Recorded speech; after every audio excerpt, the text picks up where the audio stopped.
Bonsoir, bonsoir à tous. Si vous êtes OK, professeur Baudin, on peut peut-être commencer. Je vais introduire la session.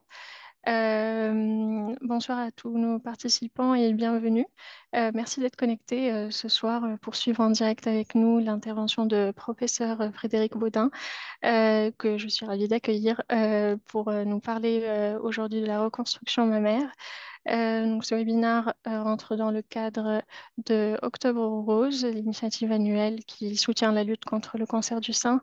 Cette année, donc, ce sont nos auteurs qui en parlent et c'est dans ce contexte, dans le contexte de son article que professeur Baudin est aujourd'hui avec nous pour nous parler de la reconstruction mammaire. Là, vous voyez un peu le planning de ce mois. Des activités de ce mois qu'on a fait autour de cette thématique. Voilà, vous pouvez les consulter plus tard sur notre site internet. Donc, merci professeur Baudin d'avoir accepté cette invitation et je vous laisse la main pour partager votre écran et commencer la session. Merci, Madame Chakroun. Donc, bonsoir à tous les participants, en live ou en différé.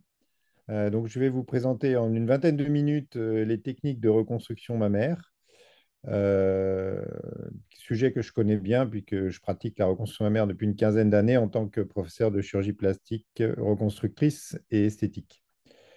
Alors, je vais vous partager mon écran, euh, voilà, avec mon diaporama. Alors,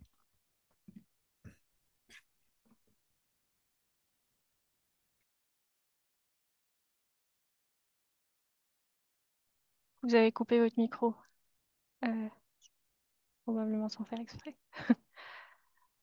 voilà. Très bien. Est-ce que vous m'entendez? Oui, très bien. Donc, alors, je ne suis pas au début. Voilà, ça, c'est le début. Donc, la reconstruction mammaire après un cancer du sein. Alors, c'est vrai que quand on parle de chirurgie du sein pour cancer, aujourd'hui, il faut quand même savoir que dans 70% des cas, on peut faire des traitements conservateurs, conserver l'essentiel du sein et enlever que la partie malade. Ce que je vais vous présenter aujourd'hui, c'est la situation dans laquelle on a été obligé, dans 30% des cas, d'enlever la totalité du sein et donc de faire une reconstruction mammaire complète. Donc, la reconstruction mammaire, voyez la situation chez deux patientes. À gauche, une mastectomie totale du côté gauche chez la patiente. Et sur la photo de droite, une double mastectomie, ce qui peut arriver lorsque vous avez des lésions bilatérales ou lorsque l'on fait des mastectomies aussi prophylactiques. Donc, après mastectomie totale, il y a plusieurs situations dans lesquelles on peut se trouver. Une reconstruction unie ou bilatérale, comme on vient de le voir. On peut avoir des résections qui sont curatives en raison d'un cancer, mais aussi, vous le savez peut-être, pour des raisons préventives, on peut enlever un ou deux seins lorsqu'il y a un risque génétique très élevé de faire un cancer du sein. On peut être amené à enlever la glande mammaire dans sa totalité. Et puis la reconstruction, elle peut se faire dans le même temps opératoire que la mastectomie, ou dans un deuxième temps, ce qu'on appelle reconstruction mammaire secondaire ou différée. Alors, lorsque je suis en consultation avec une patiente qui se retrouve avec une mastectomie totale, j'ai coutume de lui dire, pour avoir une idée dans les grandes lignes de ce qui l'attend, qu'on prévoit en général deux interventions et demie. Alors, deux et demi, pourquoi? Vous allez comprendre. On a trois objectifs. Du premier temps opératoire, en général, on décide d'amener du volume. L'objectif premier, c'est de faire un volume au niveau du sein manquant. C'est déjà pas mal et c'est l'intervention la plus compliquée. Lors d'une deuxième intervention, généralement plutôt 6 mois après, on va améliorer l'aspect du sein reconstruit et faire en sorte que les deux seins se ressemblent. Donc, avoir une bonne symétrie des formes et des volumes. Et enfin, en tout dernier, lorsque les deux volumes sont identiques, l'objectif sera d'obtenir une aréole et un mamelon sur le sein à reconstruire. Donc souvent, cette dernière intervention se fait sous anesthésie locale. C'est la raison pour laquelle je parle de deux interventions et demie. Le plus difficile, lorsque l'on fait une reconstruction mammaire, c'est de choisir quel sera le mode de reconstruction du volume. On a trois gros types d'interventions. soit on amène un implant. Donc, vous connaissez tous l'implant mammaire. C'est une enveloppe de silicone remplie de gel de silicone qui sort d'une boîte. Donc, c'est assez facile de récupérer un volume de cette manière. Ensuite, si on veut une reconstruction naturelle, on a deux options. Soit la technique de lambeaux. Les lambeaux, c'est de la peau, de la graisse, parfois un petit bout de muscle avec des vaisseaux que l'on met en boule pour constituer une sorte d'implant naturel avec les tissus propres du patient, de la patiente. Par contre, il faut que ce lambeau soit vascularisé pour être vivant. On a trois types de lambeaux, enfin trois zones où on peut prélever le lambeau, au niveau abdominal, au niveau du dos, au niveau de la face interne des cuisses. On verra plus tard les différentes techniques. Et enfin, la troisième possibilité pour amener du volume au niveau du sein, c'est ce qu'on appelle le lipomodelage ou lipofilling. C'est une technique particulière qui, cette fois, sort du schéma en 2 temps et demi, puisqu'il faut 4 ou 5 opérations pour arriver à obtenir un sein avec cette technique-là. On verra tout à l'heure, la technique consiste à prélever de la graisse et à la réinjecter au niveau de la zone thoracique. Alors, on va surtout détailler ces trois options maintenant, pour que vous compreniez bien. Donc, la technique de reconstruction mammaire par implant, euh, est la technique la plus pratiquée, probablement, la plus simple aussi à court terme. L'inconvénient de l'implant, c'est qu'il va s'user et qu'il faudra le changer lorsque l'enveloppe va se rompre. On a coutume de dire aux patientes qu'il faut environ une réintervention tous les 10 ans lorsqu'on fait une reconstruction mammaire par implant. Donc, c'est une technique simple, mais qui, sur le long terme, est peut-être un peu plus lourde.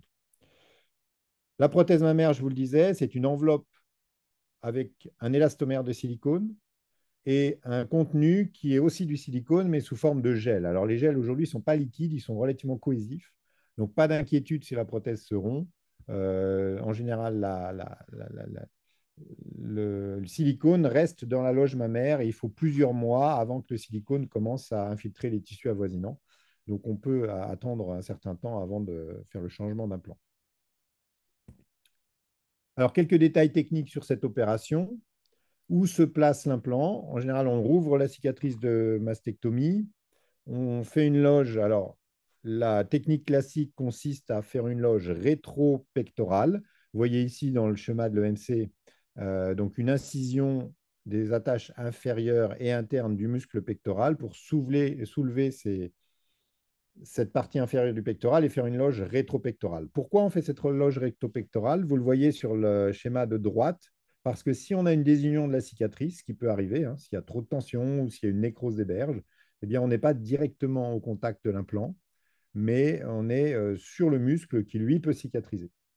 S'il n'y a pas ce muscle en regard de la cicatrice, les bactéries qui sont sur la peau vont se retrouver sur la prothèse, il va y avoir une infection de l'implant et on aura un échec de la reconstruction mammaire par implant.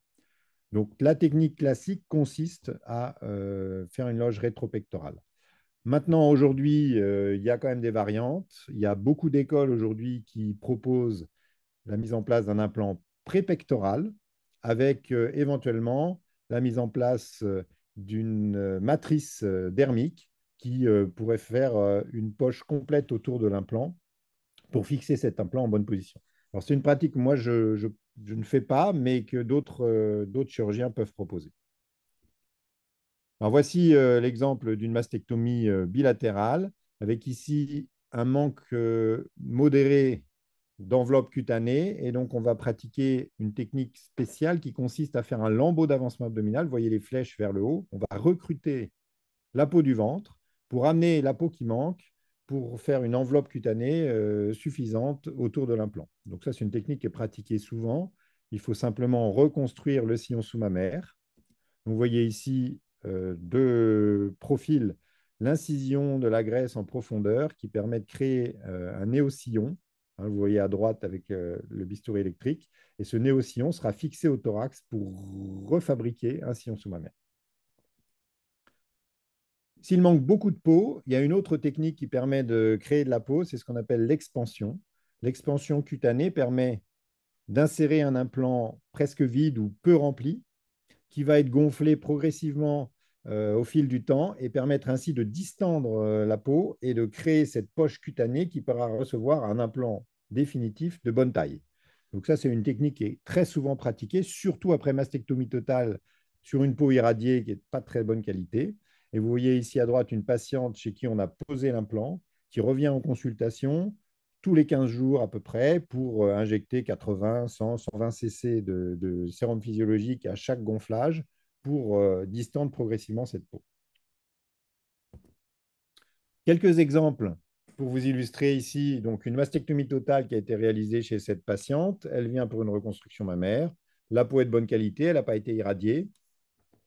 On décide de faire une reconstruction mammaire par implant. Donc, vous voyez qu'à gauche, on a fait un lambeau d'avancement abdominal. On voit quelques petits points de capiton là qui vont disparaître secondairement. Et donc, on a recruté la peau abdominale et toute cette peau est suffisante pour recouvrir l'implant. Et donc, on a ici une prothèse mammaire qui est en place en position rétropectorale. Pour une meilleure symétrie, on a remonté le sein droit avec une petite mammoplastie de cure de ptose. Vous voyez qu'il y a 3 cicatrices, une cicatrice périaréolaire, verticale et horizontale dans le sillon sous-mammaire. Et au final, donc l'aréole a été tatouée et le mamelon a été reconstruit en prélevant la moitié du mamelon de l'autre côté, il me semble. Un autre exemple ici chez une patiente très mince, chez qui une mastectomie bilatérale a été réalisée avec une ablation des aréoles et des mamelons avec une résection en fuseau et une reconstruction bilatérale avec des implants mammaires qui sont légèrement visibles. Donc chez cette patiente, il n'y a pas eu de retouche, mais on aurait très bien pu proposer euh, un lipomodelage, c'est-à-dire une injection de graisse pour donner un décolleté un peu plus harmonieux. Et au final, une reconstruction des aréoles et des mamelons. Ici, on a pris des greffes au niveau des lobules d'oreille avec un tatouage des aréoles pour terminer la reconstruction mammaire.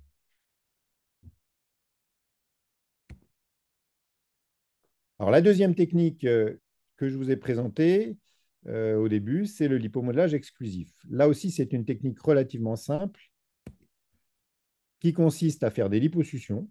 Donc, comme pour toute liposuction esthétique, on prend une canule de liposuction, on récupère la graisse et on va traiter cette graisse de manière à la réinjecter pour faire des greffes de tissu adipeux. Alors, il existe d'innombrables techniques de traitement de la graisse. Je vous passe les détails, on n'a pas le temps aujourd'hui, mais on peut faire soit par centrifugation de la graisse, la préparation pour se débarrasser du liquide, du sang et des sérosités. Et puis là, ce que je vous montre, c'est ici, c'est un système de décantation, filtration qui permet de ne réinjecter que les cellules graisseuses. La graisse est ensuite mise dans des seringues de 10 cc et réinjectée avec des canules de 2,5 millilitres sous forme de travée en différents plans, parce que cette greffe doit être revascularisée par le site receveur pour qu'elle prenne. Donc on ne peut pas mettre trop de volume à un endroit donné. Il faut que chaque cellule graisseuse soit entourée de tissus bien vascularisés. Alors bien sûr, ça ne se fait pas en une fois. C'est pour ça que je disais tout à l'heure qu'on sort du schéma classique des 2 temps et demi. Lorsqu'on a une peau thoracique de 1 cm d'épaisseur, on infiltre une première fois avec un temps de lipofilling, on peut mettre 100, 150 cc. On arrive à épaissir cette peau, on infiltre dans le tissu sous-cutané, dans le muscle pectoral, et on obtient ainsi une augmentation de volume. Il faudra un troisième temps, un quatrième temps, voire un cinquième temps pour atteindre le volume souhaité qui correspondra au volume du sein contralatéral. L'exemple ici d'une patiente chez qui on avait donc une mastectomie à gauche. Vous voyez que la peau thoracique est relativement charnue. Elle doit faire un peu plus d'1 centimètre. Avec plusieurs temps d'injection de graisse, on arrive au final à obtenir un très gros volume mammaire. Donc là, ça a très bien marché chez cette patiente, avec une bonne symétrie. Alors, on a remonté le sein droit, puisque là aussi, il a fallu faire une mammoplastie de symétrisation. Mais vous voyez qu'au final, on est capable, lorsqu'il y a suffisamment de graisse à prélever et que la patiente est d'accord pour faire plusieurs temps opératoires, on peut atteindre dans certains cas des volumes, là ici, correspondant à un bonnet D sans problème, en 5 temps opératoires. Un autre exemple, en 4 temps, ici un volume plus petit, une peau thoracique un peu plus décharnée, mais malgré tout, ça a bien fonctionné. Vous voyez ici un résultat qui pourrait faire penser qu'en un temps, on a réussi pratiquement à obtenir une prothèse. Et puis après, on modèle le sein du côté droit avec une mammoplastie et du côté gauche, on finit par en mettre au centre pour améliorer la projection. Là aussi, une reconstruction de l'aréole et du mamelon avec dédoublement du mamelon et tatouage. Donc ça, c'est la deuxième technique peut être proposée aux patientes. Alors, ça n'est faisable que s'il y a quand même suffisamment de graisse à prélever. Et dans 20% des cas, malgré tout, on n'arrive pas au volume souhaité. Donc, on finit par mettre un petit implant à la fin si ça n'est pas suffisant. J'en viens maintenant aux techniques par lambeau. Donc, je vous ai dit qu'il y avait 3 sites que l'on peut prélever pour refaire un sein avec un lambeau. Donc, le lambeau de grand dorsal. Les lambeaux abdominaux, je vous parlerai surtout du dieppe. Et les lambeaux de la cuisse, et je vous parlerai surtout du lambeau de gracilis. Alors, on va les voir un par un, assez rapidement. Le lambeau de grand dorsal existe depuis très longtemps. Le muscle grand dorsal, c'est un grand muscle plat qui couvre la moitié du dos. Il est vascularisé par un gros pédicule que je vous ai présenté ici, donc pédicule principal thoraco-dorsal. On peut prélever le muscle avec une grande palette cutanée, à condition que ce soit autofermant. Et donc, la technique princeps consiste à prélever tout le muscle avec cette palette cutanée oblique. Il est même possible d'aller recruter de la graisse en périphérie du muscle pour améliorer le volume du sein à reconstruire. Ce lambeau est coupé à la partie inférieure, coupé à la partie de la jonction dorsale et transféré en zone mammaire. C'est là que la palette cutanée est repliée sur elle-même, que le muscle est mis en boule pour constituer le volume du sein. Donc ça, c'est la technique historique de reconstruction du sein par lambeau de grand dorsal autologue. Il y a une variante technique qui consiste à prendre moins de palettes cutanées et de mettre une prothèse, ce qui est de moins en moins réalisé. Voici un exemple de grand dorsal autologue sans implant. Vous voyez la cicatrice de mastectomie. Là, il manque de la peau pour faire le galbe du sein. Donc la peau que vous voyez, c'est la peau du dos. Si la peau est suffisamment souple et de bonne qualité, on peut aussi enfouir la palette cutanée et ne laisser qu'une cicatrice visible. Et là, vous voyez que le volume a été obtenu, qu'on a aussi symétrisé le sein droit. L'inconvénient de cette technique, c'est les séquelles esthétiques laissées dans le dos, hein, une grande cicatrice qui barre le dos, qui est d'abord un peu rouge et puis qui blanchit. Et au final, on a quand même quelques gènes chroniques dans 5% des cas, ce qui donne parfois une réputation assez mauvaise à cette technique opératoire, qui est pourtant une excellente technique qui marche à tous les coups. Alors, pour éviter les séquelles justement dans le dos, il y a 2 variantes qui sont aujourd'hui tout à fait valables et qui sont de plus en plus proposées. Il est possible de faire ce qu'on appelle le MSLD pour Muscle Sparing Latissimus dorsi. Donc, c'est une évolution de la technique du grand dorsal autologue classique qui consiste à prélever une palette cutanée de grande taille, toujours, mais par contre de réduire fortement le prélèvement du muscle en ne prélevant qu'une petite bande de muscle qui est le support de la vascularisation, avec une grosse perforante qu'on connaît, qui est située 8 cm sur le creux axillaire.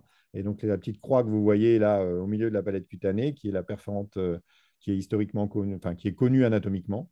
Et donc, on prélève toute la palette cutanée avec la graisse en dessous et une bande de 4 cm de large de muscle, ce qui permet de limiter les séquelles suite au prélèvement du muscle grand dorsal dans le dos. Donc, ça, c'est la technique dite mini-dorsale, ou MSLD en anglais. Et puis sinon, il y a la technique qui va jusqu'au bout de la préservation du grand dorsal, qui consiste à faire ce qu'on appelle un lambeau perforant, en ne prélevant que les vaisseaux qui vascularisent la palette cutanée, en laissant le muscle en place. Donc ça, c'est le tap-flap. Donc c'est une technique qui est utilisée pour des reconstructions partielles, qui peut aussi servir de reconstruction mammaire, mais là, on a un volume qui est faible et la technique est quand même un peu plus difficile à réaliser. Il faut être capable de faire des lambeaux perforants. J'en viens maintenant à la technique et aux techniques abdominales. Donc, dans les années 80, la technique de référence qui donnait des très bons résultats en termes de qualité, c'était le lambeau de Dieppe, le lambeau de Tram. Et donc, l'inconvénient de cette technique, c'est que l'on prélevait, on sacrifiait le muscle grand droit abdominal. On utilisait la palette cutanée sous-ombilicale, qui était souvent en excès, pour refaire le sein. Donc, le lambeau était un lambeau pédiculé et on faisait tourner ce pédicule musculaire euh, pour pouvoir amener la palette cutanée au niveau du thorax. Cette technique du tram peut être encore réalisée, c'est encore une bonne technique, mais elle a largement été remplacée par la technique du Dieppe, parce que l'avantage du Dieppe, c'est qu'on ne sacrifie plus le muscle, on fait un lambeau perforant et on prélève les vaisseaux à travers le muscle. Donc on prélève les vaisseaux plus la palette cutanée sans prendre le muscle. Voilà en schéma la technique du Dieppe. Donc cette palette cutanée excédentaire qui réalise pour la patiente une abdominoplastie. Donc lorsqu'il y a une indication d'abdominoplastie, bah, c'est d'une pierre deux coups. On fait à la fois une reconstruction mammaire et un lambeau abdominal et un lambeau de une abdominoplastie, pardon. Le lambeau est coupé à la taille nécessaire, c'est-à-dire que souvent on enlève les parties les moins bien vascularisées qui risquent de nécroser pour ne garder que la partie la mieux vascularisée, la plus centrale, au volume correspondant à ce dont on a besoin. La difficulté de cette technique, c'est le rebranchement des vaisseaux, puisqu'on aura coupé les vaisseaux épigastriques inférieurs profonds qui devront être rebranchés à proximité du sein. Donc il y a deux options, hein. Soit on se branche sur les vaisseaux thoraciques internes que vous voyez ici, qui sont juste derrière les côtes, soit on se branche dans le creux axillaire, sachant que théoriquement 80% des chirurgiens se branchent au niveau thoracique interne, ce qui est mon cas. Donc cette anastomose, elle doit fonctionner, car si l'artère ou la veine se bouche, c'est un échec total de la vascularisation. Donc on perd le lambeau et il faut recommencer. Donc, c'est des lambeaux qui doivent être surveillés toutes les heures pendant les 24 premières heures. En cas de thrombose, on peut réopérer le patient en urgence, mais on a 6 heures pour refaire l'anastomose, sans quoi le lambeau a trop souffert et on est obligé de le déposer. Alors, particularité du Dieppe, il est nécessaire de faire un angioscanner préopératoire pour localiser, comme vous le voyez sur la coupe du milieu, les perforantes. On a ici une petite perforante côté droit et une très grosse perforante côté gauche qui a été repérée. Donc, judicieusement, on peut préparer l'intervention et choisir la perforante la plus adaptée. On choisit généralement celle qui est la mieux centrée sur la palette cutanée et celle qui est la plus grosse. On choisira aussi celle qui laissera le moins de séquelles au niveau du muscle en fonction de son trajet à l'intérieur de la paroi abdominale. Quelques exemples de reconstruction mammaire par Dieppe. Ici, une patiente qui a une mastectomie totale à droite, un excès cutané au graisseux abdominal qui n'est pas énorme, mais qui a une bonne laxité, souvent suite à des grossesses. On voit ici qu'il y a des vergetures. Donc, la patiente est demandeuse d'une remise en tension de la paroi abdominale. Elle souhaite une reconstruction naturelle sans implant. Donc, on lui fait cette abdominoplastie. On récupère la peau de cette abdominoplastie avec les vaisseaux dont je vous parlais juste avant. Et voici le résultat après un premier temps au milieu. Souvent un temps de retouche qui n'a pas franchement été nécessaire ici puisque le lambeau était déjà bien modelé. Et au final, la reconstruction de l'aréole et du mamelon. Un deuxième exemple, alors ici, une patiente qui a une mastectomie à gauche avec chimiothérapie, radiothérapie, et une prédisposition génétique de type BRCA qui indiquait une mastectomie préventive prophylactique à droite. Le sein étant ptosé, on a dû réduire l'enveloppe cutanée et donc sacrifier l'aréole qui était de grande taille et donc remodeler cette enveloppe cutanée qui a pu être conservée à droite. Donc ici, on a réalisé un double Dieppe. On peut couper le lambeau en deux puisqu'il y a des vaisseaux épigastriques inférieurs profonds à droite comme à gauche. On coupe le lambeau en deux et on fait une double reconstruction mammaire. Donc à droite, le lambeau est enfoui. Seule la palette cutanée de surveillance est ici à l'extérieur et correspond à l'aréole. À gauche, il y a un manque de peau considérable, donc on utilise la peau qui a été prélevée sur le ventre pour la mettre dans la cicatrice et réaliser ainsi le galbe du sein avec un lambeau qui du coup sera un peu plus petit.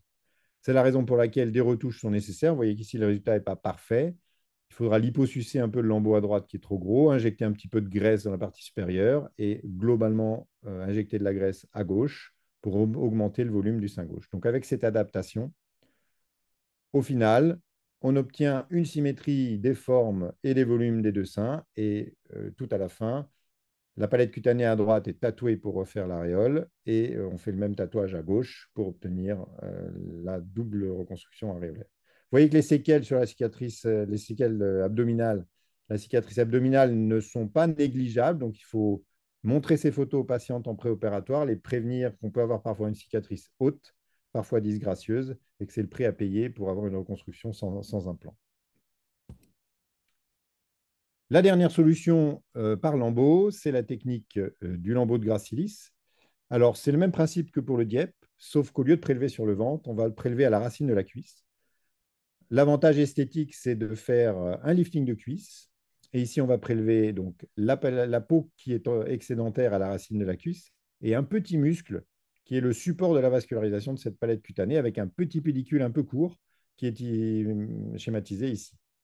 Alors, ce muscle gracilis ne pose aucun problème lorsqu'on le prélève, il n'y a aucune séquelle fonctionnelle.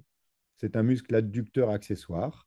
Donc, les patientes retrouvent une fonction sportive totalement non limitée, aucune douleur après le prélèvement. Donc, il n'y a pas de problème par rapport à ce prélèvement du muscle gracilis. Là aussi, la palette cutanée va être rebranchée sur les vaisseaux thoraciques internes et le muscle sera enroulé pour amener du volume. Le dessin préopératoire, vous le voyez ici chez une patiente avec la projection du muscle sous la peau. Là aussi, il faudra se rebrancher avec du matériel microchirurgical, avec soit des loupes, soit un microscope pour faire l'anastomose d'une artère et d'une veine.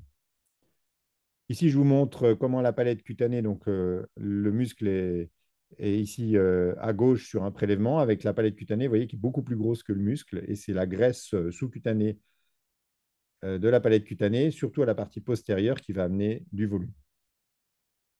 Cette palette est repliée sur elle-même, pointe vers le haut pour constituer un cône. Ce cône a à peu près la forme d'une glande mammaire et le muscle sera enroulé en arrière pour améliorer la projection.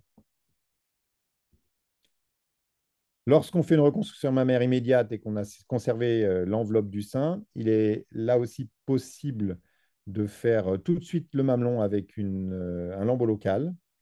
Donc, comme vous le voyez sur la photo en bas, le lambeau est complètement désépidermisé en dehors de l'aréole et du mamelon qui seront placés au milieu de l'enveloppe cutanée conservée pour la surveillance du lambeau et la reconstruction de cette aréole et de ce mamelon qui pourront être secondairement tatoués. Voici un exemple de lambeau de face interne de cuisse, donc de gracilis, donc une mastectomie totale. Le prélèvement qui a été réalisé à droite, vous voyez déjà la cicatrice qui est là, qu'on peut voir en bas à droite aussi. Hein. Donc, lorsqu'on ouvre la cuisse, c'est une cicatrice qui a tendance légèrement à descendre, mais c'est quand même un endroit qui est idéal pour avoir une cicatrice discrète. À la face postérieure, cette cicatrice se trouve dans le sillon sous-fessier, donc ne se voit même pas en position debout. Vous voyez que comme pour les techniques précédentes, lorsqu'il y a un manque de palette cutanée, on peut mettre la palette cutanée directement dans la cicatrice pour amener la peau qui manque. Et ensuite, le lambeau est enfoui pour galber le sein. Donc là aussi, un problème de symétrie qui nécessite un deuxième temps de retouche avec une petite mammoplastie, un lipofilling à gauche qui permettra de amener un peu de volume dans la partie supérieure du sein ici pour parfaire le résultat. Et enfin, l'aréole par tatouage, un petit peu trop foncé le tatouage chez cette patiente, et la reconstruction du mamelon par dédoublement du mamelon ou lambeau local. Voilà, encore un exemple. Ici, il s'agit d'une double reconstruction par gracilis. Alors, l'avantage du gracilis, c'est qu'on peut prélever des deux côtés. On peut le faire dans le même temps ou en deux temps si l'intervention est trop longue pour le patient. Vous voyez ici déjà un résultat très satisfaisant avec conservation de l'enveloppe cutanée, la palette cutanée de surveillance correspondant à l'aréole et le mamelon qui a été fait dans le même temps, puis des retouches avec liposuction, lipomodelage et reprise des cicatrices périaréolaires. Vous voyez que les séquelles au niveau de la face interne des cuisses dans ces reconstructions bilatérales sont quasi nulles. sur le plan esthétique. Et sur le plan fonctionnel, il n'y a pas de conséquences non plus. Voilà, encore une fois, les cicatrices vues de face et à la face interne. Alors, les retouches, bon, vous avez vu sur les différents exemples. Ici, un exemple de patiente qui a eu un DIEP. Donc, la myoplastie de symétrisation, les retouches du lambeau, c'est toutes les choses que l'on peut faire dans le deuxième temps opératoire. On peut aussi retoucher les zones de prélèvement. Ici, un excès graisseux au niveau abdominal qui a été liposucé secondairement. Et voilà le résultat, hein, qui permet de parfaire cette reconstruction lors d'un deuxième temps opératoire qui est généralement beaucoup plus court qu'un lambeau qui va durer 3 ou 4 heures pendant 3-4 heures d'intervention. Pour terminer la reconstruction de la plaque aréolo-mamelonnaire, vous avez vu qu'on fait très souvent des tatouages pour la reconstruction de l'aréole.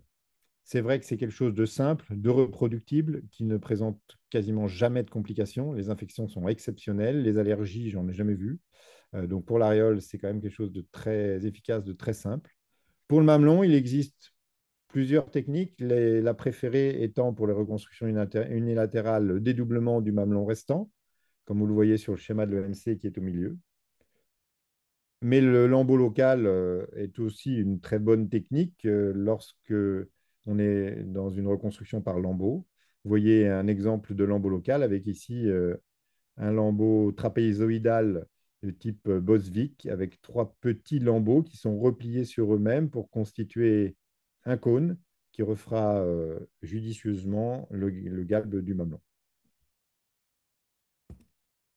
Voilà, j'en ai terminé pour cette présentation. Donc, je vais pouvoir maintenant, si vous le souhaitez, répondre à vos questions. Si vous voulez plus de détails, vous pouvez lire les articles de l'EMC que nous avons écrits avec le service de chirurgie plastique et maxillofaciale de Strasbourg. Donc, un premier article a été écrit il y a quelques années avec le professeur Bruand-Rodier sur toutes les techniques de reconstruction mammaire. Et puis, plus récemment, un article sur la reconstruction de la plaque aréolo-mamelonnaire en général qui détaille les techniques dans le cadre de la reconstruction du sein après cancer. Voilà, je vous remercie pour votre attention et je suis à votre disposition s'il y a des questions. Merci beaucoup. En effet, il y a quelques questions qui ont été posées pendant votre présentation. Je vais commencer par ordre chronologique. Très impressionnant et beaux résultats esthétiques. En cas de lipofilling, y a-t-il moins d'infections?